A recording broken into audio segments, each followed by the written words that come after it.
जय श्री कृष्णा। प्रणाम भक्तजनों। आज हम श्रीमद् भागवत पुराण के 10वें स्कंद के अध्याय 28 की कथा का रसपान करेंगे। आज के अध्याय में हम श्री कृष्ण की रासलीला की कथा को सविस्तार सुनेंगे। आइए हम कथा की शुरुआत करते हैं। कार्तिक महीने की पूर्णमासी की रात को श्री कृष्ण ने अपनी प्रतिज्ञा के अनुसार गोपियों के साथ रासलीला रचाई थी। इस कार्यक्रम के अंतर्गत वे यमुना किनारे आकर बांसुरी बजाने लगे। जब गोपियों ने बांसुरी का स्वर सुना तो अपना घर परिवार, पति, पुत्र आदि को छोड़कर वहां पहुंच गई। उधर श्री कृष्ण ने घर परिवार और पतियों को छोड़कर आने वाली गोपियों को कहा कि यह उन्होंने अच्छा कार्य नहीं किया है, उन्हें वापस घर लौट जाना चाहिए। लेकिन गोपियां नहीं मानी और पछाड़ खाकर वहीं पर मूर्छित हो गई। उनकी आंखों से आंसुओं की धारा बहने लगी। जब श्री कृष्ण ने यह देखा तो इन्हें गोपियों की सत्य निष्ठा पर विश्वास हो गया और फिर उन्होंने उनके साथ गाते बजाते और नाचते हुए रास लीला की। आनंद मगनता की इस अवस्था में सब आत्म विस्मृत हो गए। श्री कृष्ण ने देखा कि गोपियां उन्हें पति रूप में देख रही है तो उन्हें उनकी यह वासना अच्छी नहीं लगी। तब वे राधा को लेकर किसी दूसरी ओर अंतर्ध्यान हो गए। कृष्ण को अपने पास न देखकर गोपियां बहुत व्याकुल हो गई और उन्हें ढूंढने लगी। यहाँ तक कि वे जड़ चेतन से श्री कृष्ण का पता पूछकर इधर उधर बेचैन होकर भटकने लगी। दूसरी ओर श्री कृष्ण राधा को लेकर बहुत दूर चले आए तो राधा ने यह समझा कि श्री कृष्ण उनके वश में है और उन्होंने चलने में अपनी कमजोरी प्रकट की। फिर कृष्ण को कंधे पर बिठाकर चलने के लिए कहा। श्री कृष्ण की स्वीकृति पाने पर जैसे ही राधा हाथ बढ़ाकर चढ़ने लगी वैसे ही श्री कृष्ण उसे दिखाई नहीं दिए और राधा व्याकुल होकर श्री कृष्ण को ढूंढने लगी। गोपियां भी श्री कृष्ण को ढूंढती हुई वहीं पर आ पहुंची और राधा को देखकर उनके मन में सुख पैदा हुआ। लेकिन राधा स्वयं श्री कृष्ण के वियोग में तड़प रही थी। गोपियों और राधा श्री कृष्ण को कहीं भी ना पाकर उनके रूप और गुण का स्मरण करती हुई रोने लगी। जब बहुत देर तक श्री कृष्ण उनको नहीं मिले और उन्हें उनका कोई पता भी न चला तो उन्होंने अपने प्राणों को त्याग देने का उचित समझा। गोपियों की दशा देखकर श्री कृष्ण उनके सामने प्रकट हो गए और उनके साथ रास रचाया। गोपियां श्री कृष्ण के रास भाव से संतुष्ट और प्रसन्न हुई और कृष्ण ने भी जितनी गोपियां थी उतने ही रूप बनाकर उन्हें संतुष्ट किया। प्रश्न यह उठा कि भगवान जिस प्रकार यह भोग विलास रूपी निंदित कार्य किया, इस पर सुखदेव जी ने उत्तर दिया कि जो व्यक्ति समर्थ होता है उसे कोई दोष नहीं लगता। इससे भगवान श्री कृष्ण की धर्म स्थापना और अवतार की महत्ता को कोई दोष नहीं लगता। आग में भी सभी प्रकार की चीजें पड़कर भस्म हो जाती है और अग्नि को कोई दोष नहीं लगता। ऐसे ही जो समर्थ व्यक्ति है उन्हें भले बुरे से परे मानना चाहिए, लेकिन छोटों को उनका आचरण नहीं करना चाहिए। जैसे कोई व्यक्ति शिवजी के द्वारा किए विषपान का अनुकरण करने लगे तो क्या वह मृत्यु से बच पाएगा? अतः महान लोगों के दोष ग्रहण न करके केवल उनके गुण ग्रहण करने चाहिए। और दोष की अपनी अपनी सामर्थ्य होती है। एक बार ब्रज के निवासी देवकी नामक वन की यात्रा के लिए गए। वहां एक भयानक अजगर ने नंद जी को पकड़कर खा लेना चाहा। नंद के अनेक साथी जलती हुई लकड़ियों से उस अजगर को मारने लगे, लेकिन अजगर के ऊपर उनकी मार का कोई प्रभाव न पड़ा। इससे वे सब के सब व्याकुल हो गए और श्री कृष्ण को पुकारने लगे। श्री कृष्ण ने वहां आकर अजगर के ऊपर अपनी पैरों से प्रहार किया तो उस प्रहार के साथ ही सर्प की देह छोड़कर वह विद्याधर बन गए। उसने भगवान श्री कृष्ण की स्तुति करते हुए और आभार प्रकट करते हुए बताया कि उसका नाम सुदर्शन है। कभी पहले उसने अपने रूप सौंदर्य पर अभिमान करते हुए ऋषि अंगिरा का उपहास कर दिया था, जिस पर नाराज होकर ऋषि ने उसे सर्प योनि में डाल दिया और फिर कहा था कि आपके चरण प्रहार से उनकी मुक्ति होगी। बहुत पहले समय की बात है कि कुबेर के दूत शंखचूड ने गोपियों को पथभ्रष्ट करने की चेष्टा की। गोपियों ने अपनी रक्षा के लिए भगवान श्री कृष्ण की पुकार की। श्री कृष्ण ने गोपियों को शंखचूड के बंधन से मुक्ति किया और उसे दृष्ट का वध किया। उसके माथे में एक मणि थी। वह मणि श्री कृष्ण ने बलराम जी को दे दी। एक दिन की बात है कि संध्या के समय गऊ चराने के बाद लौटते समय वृषभासुर नाम का एक बहुत भयंकर राक्षस वृषभ का रूप बनाकर गऊओं के बीच में आकर उनसे मिल गया। उसे देखकर ग्वाल बाल और गौएं बहुत भयभीत हुई।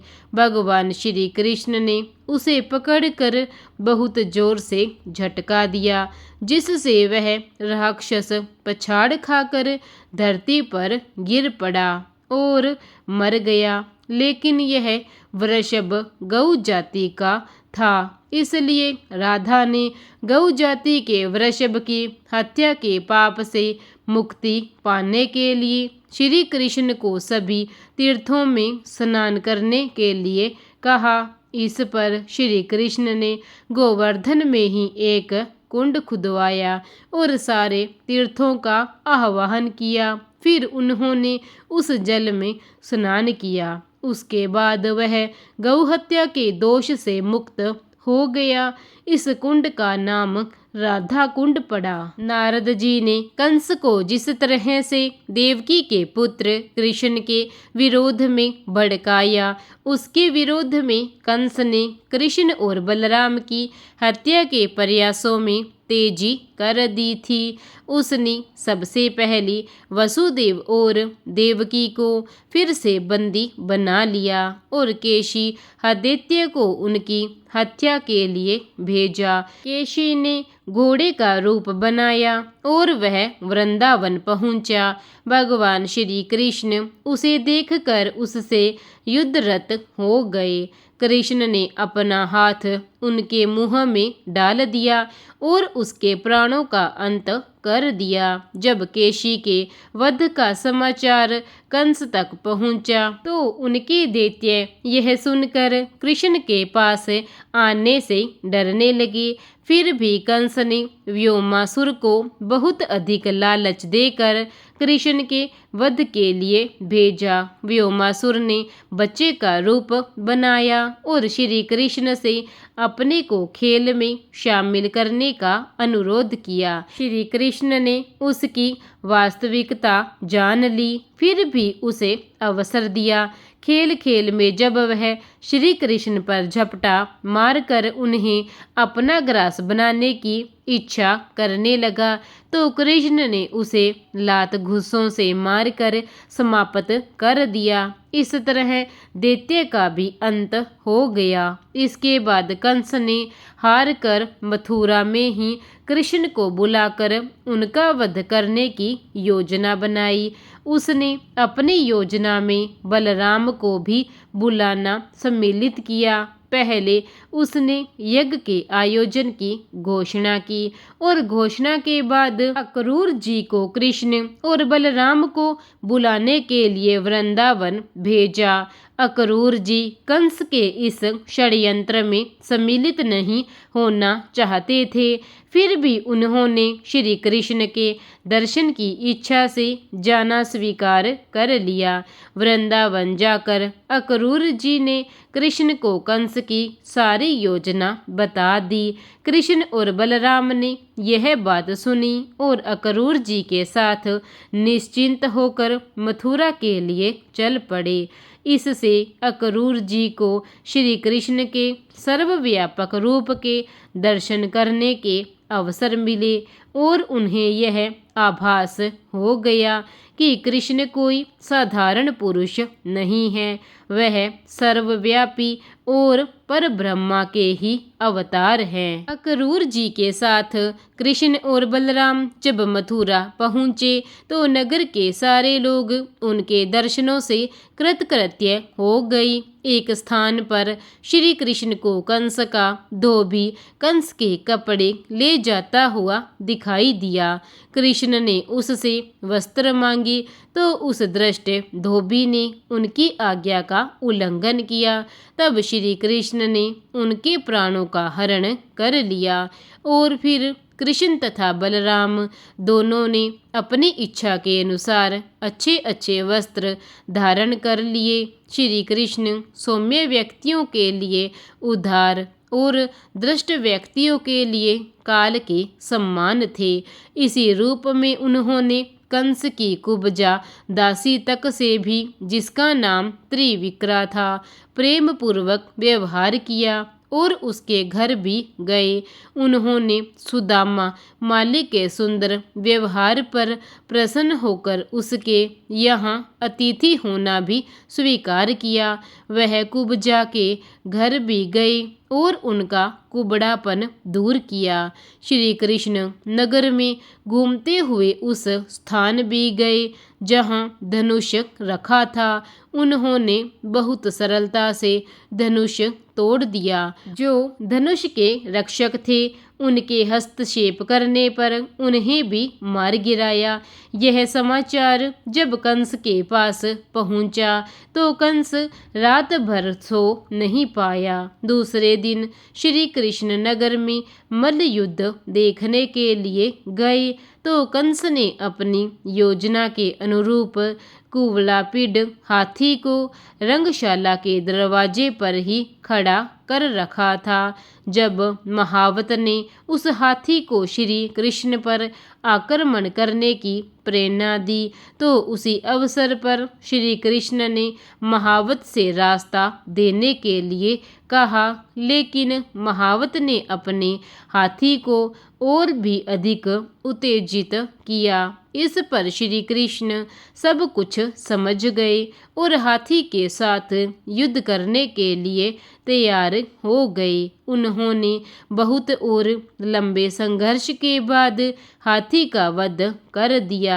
श्री कृष्ण और बलराम इसके कुछ देर बाद रंगशाला में चले गए और मल्ल युद्ध देखने लगे। सारे स्त्री पुरुष उनको देखकर हर्षित हो रहे थे और उनकी ही प्रशंसा कर रहे थे। कुछ समय के बाद चाणूर ने उन्हें मल्ल युद्ध के लिए निमंत्रित किया। कृष्ण जी ने कहा कि द्वंद्व युद्ध युद्ध समान व्यय वालों में ही होना चाहिए, इसलिए उनका द्वंद्व युद्ध उचित नहीं है। तब चाणूर बोला, तेजस्वी लोगों की आयु नहीं देखी जाती। जिसके यह कहने के कारण कृष्ण चाणूर से बलराम मुष्टिक से मल्ल युद्ध करने लगे। यद्यपि चाणूर और मुष्टिक के सामने श्री कृष्ण और बलराम बच्चे थे, फिर भी उन्होंने अपनी लीला दिखाई। वहाँ बैठे हुए स्त्री पुरुष सभी इन बच्चों की जीवन रक्षा के लिए आतुर हो उठे, लेकिन उन्हें प्रसन्न करते हुए थोड़ी देर में चाणूर की दोनों भुजाएं पकड़ी और घुमाकर उसे पृथ्वी पर पटक दिया। और इसी तरह बलराम ने अपने प्रहार से मुष्टिक को मार गिराया। इन दोनों पहलवानों के साथ आए हुए जितने भी पहलवान थे उन सबको इन दोनों ने समाप्त कर दिया। यह सब देखकर कंस भाइयों सहित उठा और कृष्ण और बलराम पर झपट पड़ा, लेकिन बलराम ने अपना परिध उठाकर कंस के कंक, न्युग्रोध आदि 8 भाइयों को मार डाला और श्री कृष्ण ने भी कंस को मृत्यु को ग्रास बना दिया। फिर उन्होंने कंस की लाश को उठाकर यमुना के किनारे लाकर विश्राम किया, इसलिए इस स्थान का नाम विश्राम घाट पड़ा। श्री कृष्ण और बलराम ने अपने माता पिता को कारागार से मुक्त किया और कंस की विधवा स्त्रियों को धैर्य बंधाया। कंस के वध के बाद उसके आतंक से छिपे हुए वे सभी राजा जो अपना देश छोड़कर भाग गए थे तथा अन्य भयभीत सामंत लोग श्री कृष्ण का आश्वासन पाकर अपने अपने स्थान को लौट गए। भगवान कृष्ण ने विचार करके कहा, हम यदुवंशियों को ययाति के श्राप के कारण राजदंड ग्रहण करना उचित नहीं है। सबने इस बात को स्वीकार किया और फिर कंस के पिता उग्रसेन को राजा बना दिया। कृष्ण और बलराम ने नंद जी के पास आकर अपने पालन पोषण के लिए आभार प्रकट किया और जितने भी कष्ट उन्होंने सहे थे उनके प्रति आभार मानते हुए सदा उनकी रक्षा करने का आश्वासन दिया।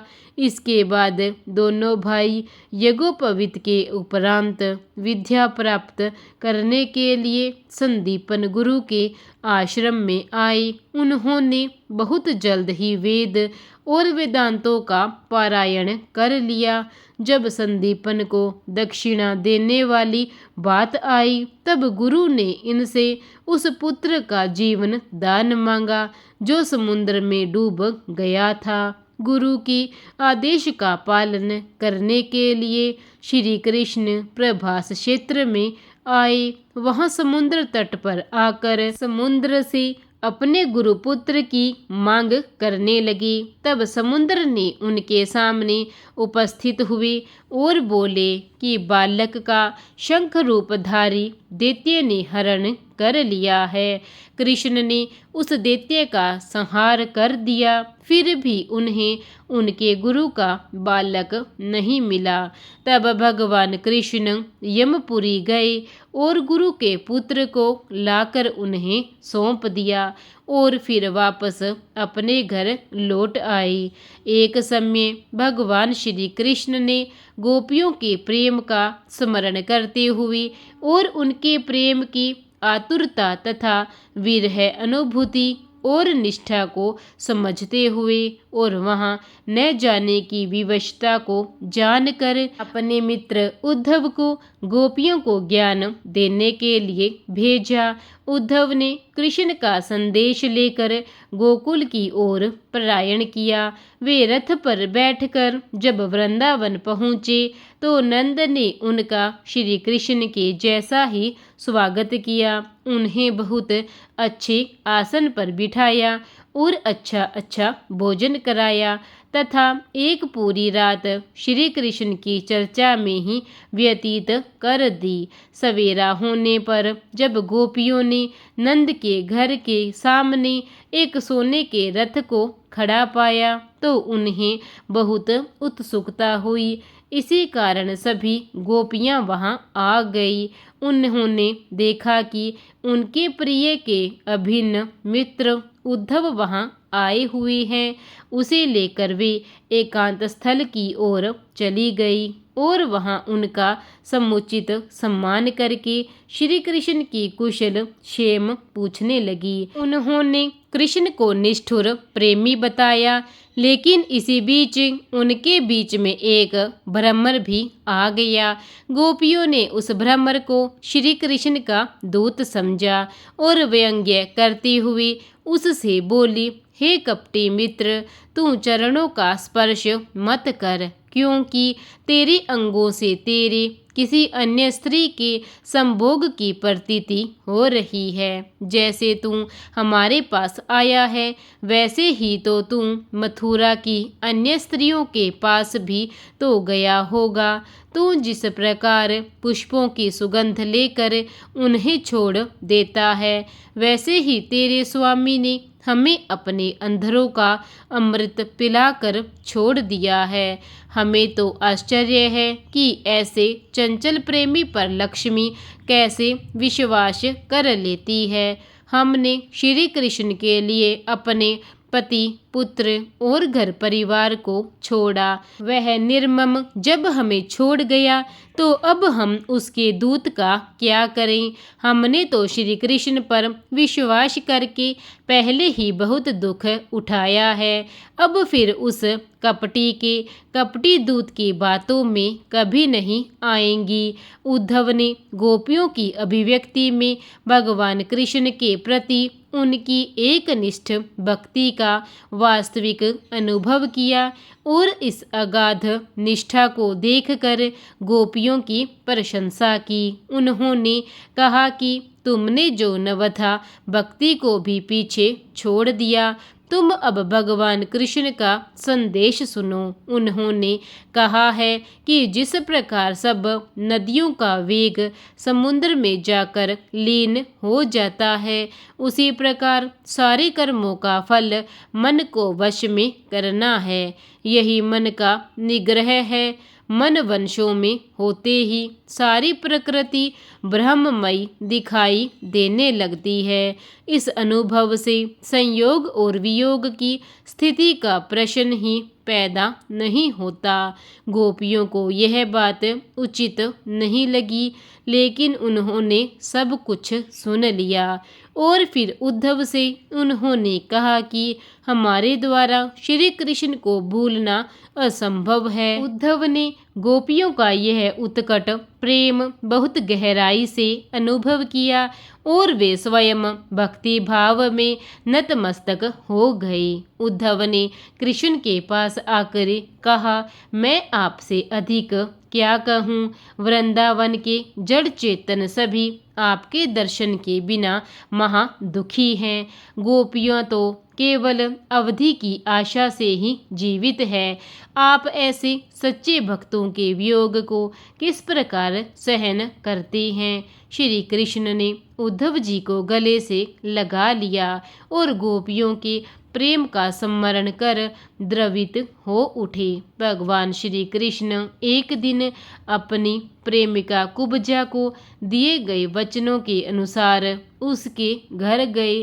कृष्ण को अपने घर देखकर कुब्जा ने अनेक प्रकार से उनकी पूजा की और उन्हें प्रसन्न किया।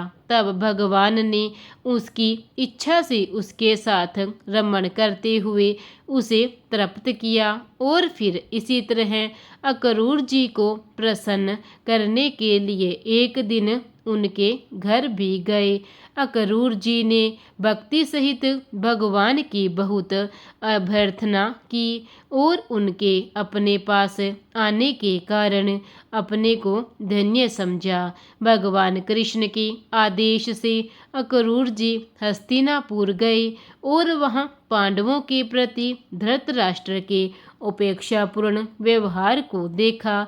उन्हें कुंती ने कहा कि भगवान कृष्ण उनके पुत्र को सहायता करे। अक्रूर ने कुंती तथा धृतराष्ट्र से श्री कृष्ण का भजन करने के लिए कहा। कुंती कृष्ण का ध्यान और भजन करने लगी। लेकिन धृतराष्ट्र अक्रूर की बात को मानते हुए भी अपने पुत्रों के मोह को छोड़ने में असमर्थ हुए। बाद में अक्रूर हस्तिनापुर से मथुरा लौट आए और उन्होंने हस्तिनापुर का सारा वृतांत कृष्ण से कह सुनाया। इसी प्रकार श्रीमद् भागवत पुराण का दशम स्कंद का यह अध्याय 28 यहीं पर समाप्त होता है और इसके आगे की कथा हम अध्याय 29 में सुनेंगे। तब तक के लिए प्रेम से बोलिए जय श्री कृष्णा। विष्णु महाराज की जय। प्रिय भक्तजनों, अगर आपको कथा अच्छी लगी हो तो कथा को लाइक और चैनल को सब्सक्राइब करना ना भूलें। धन्यवाद।